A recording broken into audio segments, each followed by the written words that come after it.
Okay, Assalamualaikum warahmatullahi wabarakatuh. First of all, let me introduce myself. My name is Sapnur Menah with study number 200201007 from Islamic University of Islam Kalimantan, Muhammad Arsyad Al-Banjari, Banjarmasin. Okay, today I will explain you guys about what I learned from subject professional reading. There's 14 skills that I learned, and today I will explain it to you guys. Okay, let's restart it. Come on. Okay, skill 1. Question about the ideas of the passage. It is very common for reading passage in reading section of both the paper TOEFL test and the computer TOEFL test to have question about the overall ideas in the passage. The most common type of question asks about the main idea, topic, title, or subject. There may also be questions about how the information in the passage is organized or about which type of information is included in a particular paragraph. Skill 1, answer main idea question correctly. Jadi skill 1 yang kami pelajari di sini adalah cara menjawab yang mana main idea yang paling ide pokok yang paling benar. Almost every reading passage on the paper TOEFL test or computer TOEFL test will have a multiple choice question about the main idea of a passage. Such a question may be worded in a variety of ways. You may, for example, be asked to identify the topic, subject, title, primary idea, or main idea.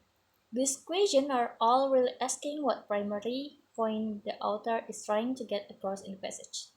Since TOEFL passages are generally written in a traditionally organized manner, it is relatively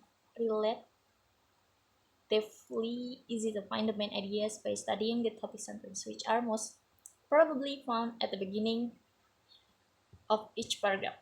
If a passage consists of only one paragraph, you should study the beginning of that paragraph to determine the main idea. Look at a multiple choice from the paper TOEFL test that's about the topic. Biasanya itu kalian nih seperti yang dijelaskan di sini, biasanya main idea itu ada di first, kemungkinan besarnya itu most probably found at the beginning of each paragraph. Biasanya ada di awal paragraph. Okay, let's move to skill 2. Skill 2 yang kami pelajari itu adalah recognize the organization of ideas. Jadi kita harus recognize atau mengetahui organization dari idenya itu. In the reading section of TOEFL, you may be asked to determine how the ideas in one paragraph relate to the ideas in another paragraph. Ya, pokoknya kita harus melihat kesinambungan antara main idea paragraph pertama dengan berikutnya, gitu.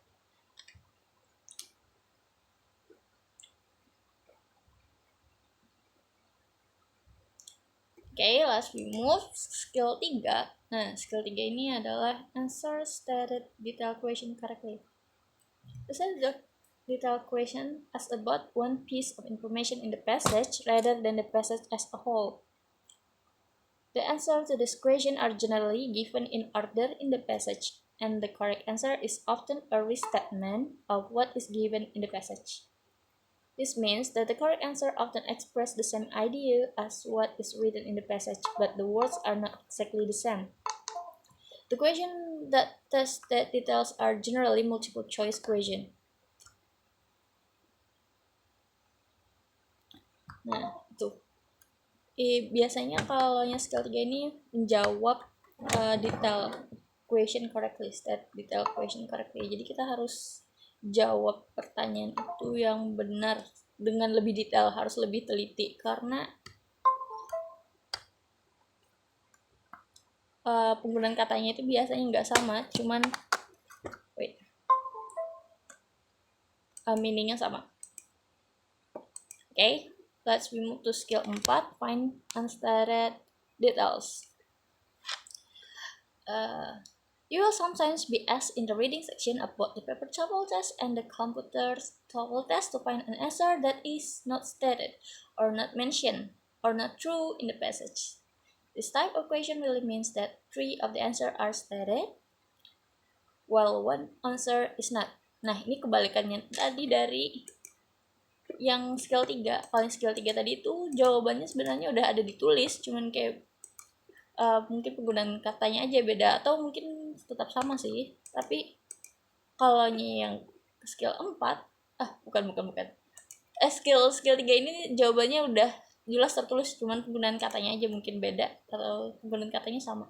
Kalau find unstated details, ini yang tidak dimentionkan atau jawaban yang salah biasanya.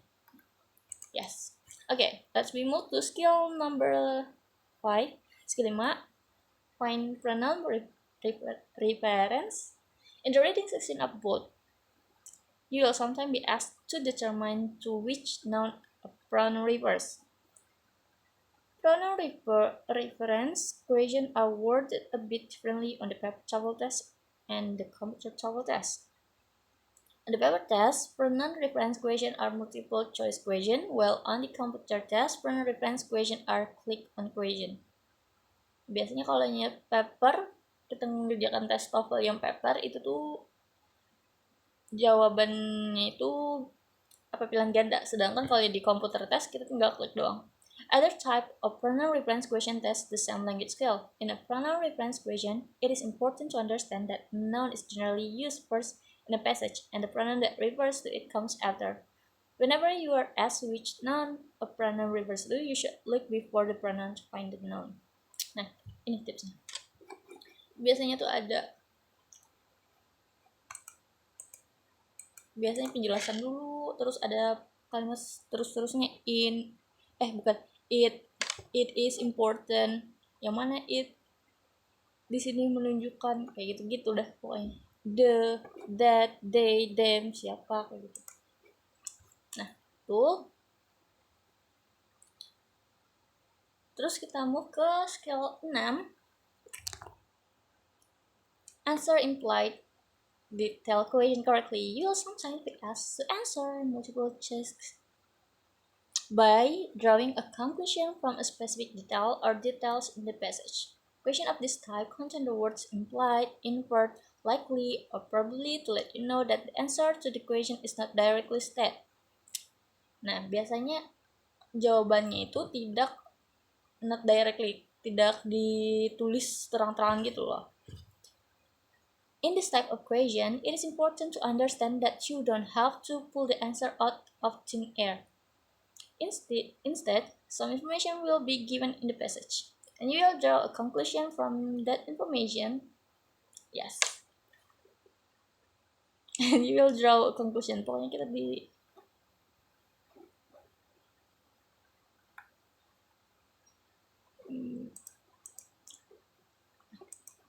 itulah pokoknya.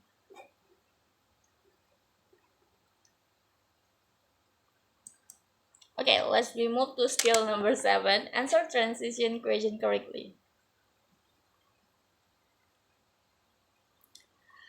Question about what probably came up before the reading passage in the preceding paragraph, or what probably comes after the reading passage in the following paragraph. Yes, of course, the topic is the topic of preceding or following paragraph is not directly stated, and you must draw a conclusion to determine what is probably in this paragraph. This type of question is a transition question. It asks you to demonstrate that you understand that good writing contains transition from one paragraph to the next. A paragraph may start out with the idea of the previous paragraph as a way of linking the ideas in the two paragraphs. A paragraph may also end with an idea that will be further developed in the following paragraph. Look. Nah, biasanya kalau yang skill 7 ini kita diminta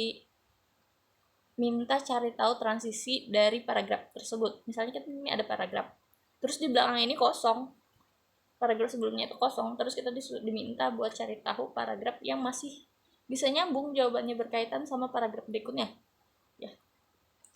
And then atau bisa juga malah ini paragrafnya udah ada, terus paragraf selanjutnya kita nggak ada, terus kita diminta cari next paragrafnya itu yang mana yang benar gitu.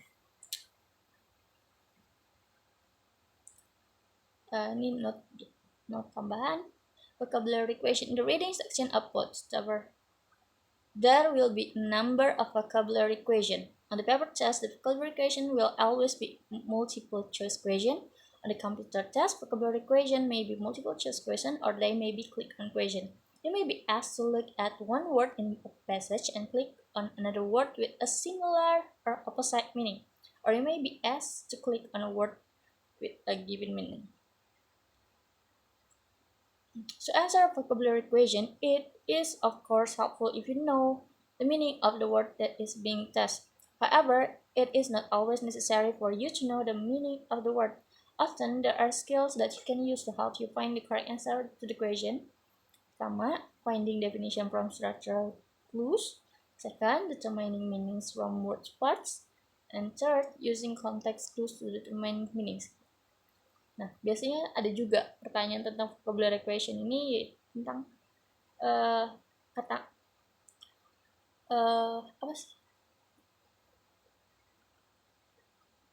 Ya vocabulary atau kata-kata yang sama cuman beda tulisan.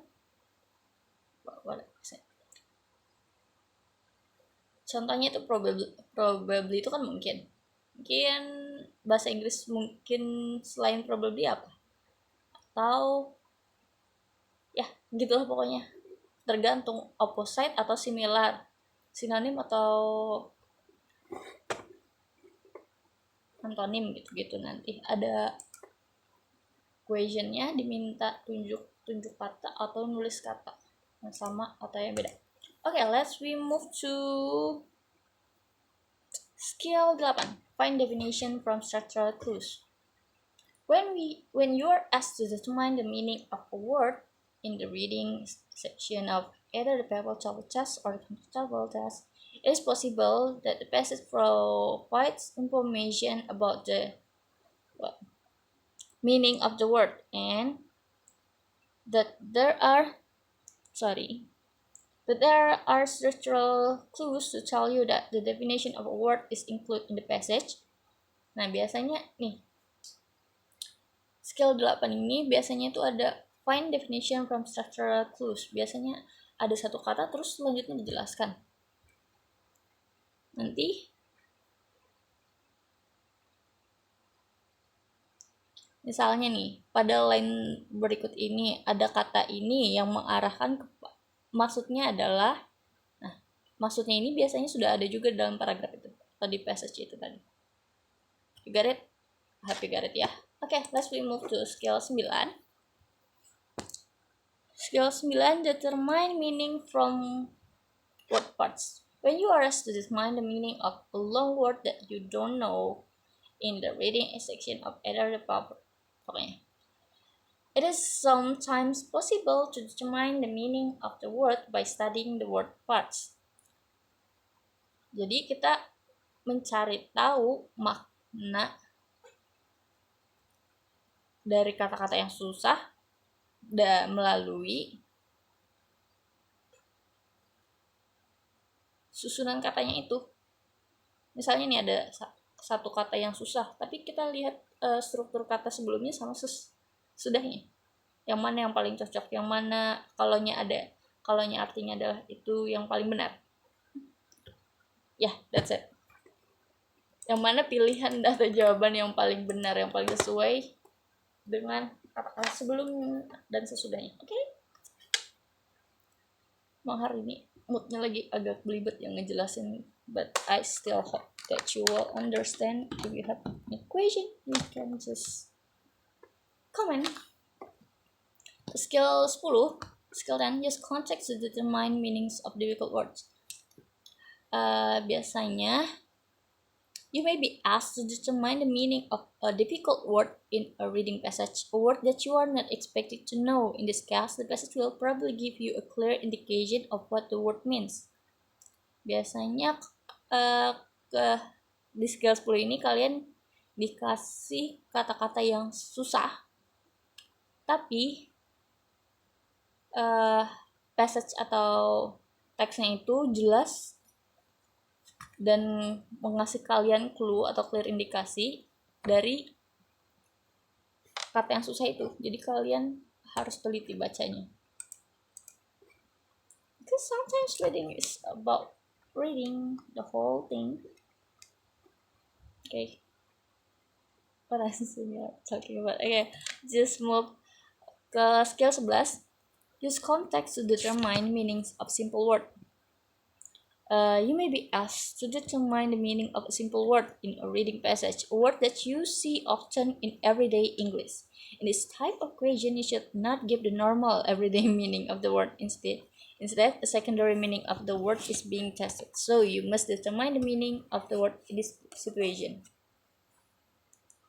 Nah, biasanya kalian melihat kalian skill 11 ini kebalikan dari yang kata-kata susah tadi deh kayaknya. Soalnya biasanya kata-kata yang ditanyakan itu adalah kata-kata umum dalam bahasa Inggris. Cuman kita diminta mencari kata lainnya yang sesuai dengan teks tersebut. Itu. Okay, let's move to skill number 12. Determine where specific information is found. Nah, the final question accompanying a reading passage will ask you to determine where in the passage a piece of information is found.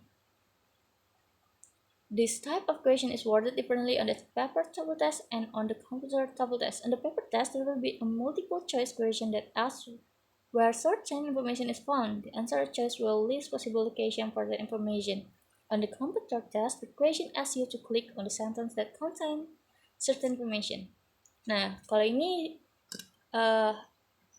kita itu diminta menjelaskan di mana sih ini nanti ada pertanyaan tentang spesifik informasi, ada informasi yang ada di teks, terus kalian diminta mengarahkan ini dapat informasinya di baris mana sih atau di paragraf berapa sih tuh.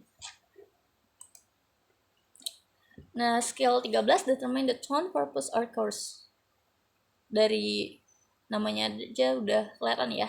Kita di sini diminta untuk menjelaskan atau menunjuk the tone of passage atau the outer purpose in writing the passage, and then the course in which the passage may be used. Nah, tone itu nuansa. Biasanya ini jurnal-jurnal. Kalau teksnya itu biasanya jurnal. Nah, terus nuansa jurnalnya ini atau tone jurnalnya ini cocok di mana? Entah di bidang jurnal kesehatan atau jurnal hukum atau jurnal pidana atau jurnal yang lain lah pokoknya. Dan outer purpose in writing the passage. Nah, passage-nya ini atau teksnya ini tadi apa alasan autornya itu nulis ini? Jadi kalian harus baca teliti betul-betul. Terus jadi supaya kalian bisa tahu tujuan dari penulisnya itu nulis ini. Ketiga, the course in which the passage might be used. Ya. Bukan, sorry. Yang tone tadi itu emosinya ya. Kalaunya the course in which the passage might be used itu baru ke arah mana dia teks itu dituju. Misalnya kalau course itu misalnya kayak kedokteran tadi kan, hukum, terus pidana atau yang lain-lain. Kalau the tone of the passage itu biasanya nuansa atau mood dari penulisan teks itu. Apakah teks ini isinya informasi yang tentang kekesalan penulis atau entah ini informasi yang cuma bersifat informatif gitulah, atau ini sarkastik atau ini humor gitu. Kalau course itu ya masuk ke jenis, masuk ke ranah mana dia gitu. Terus let's move to skill 14. Determine where to insert a piece of information. There may be a question following a particular paragraph or at the end of the reading passage that asks where a particular piece of information should be inserted. In this type of question, you must click on one and one of number of squares in the passage indicate that the piece should be inserted in this position. Nah, biasanya kalau ini ada ada informasi yang nggak kecantum di dalam teks tersebut dan kita nanti diminta memasukkan informasi itu ke dalam teks, entah sebelum paragraf 1, entah setelah kalimat pertama, atau sebelum kalimat nomor 3, kayak gitu-gitu, atau di akhir kalimat, untuk melengkapi informasi yang hilang. Oke, that's all dari skill 1 sampai skill 14. Oke, let's remove. Jadi, for final assignment, my lecturer asked me the question, this 4 question. First, give your opinion about reading. Second, what do you think about reading? Number 3, is it easy and why?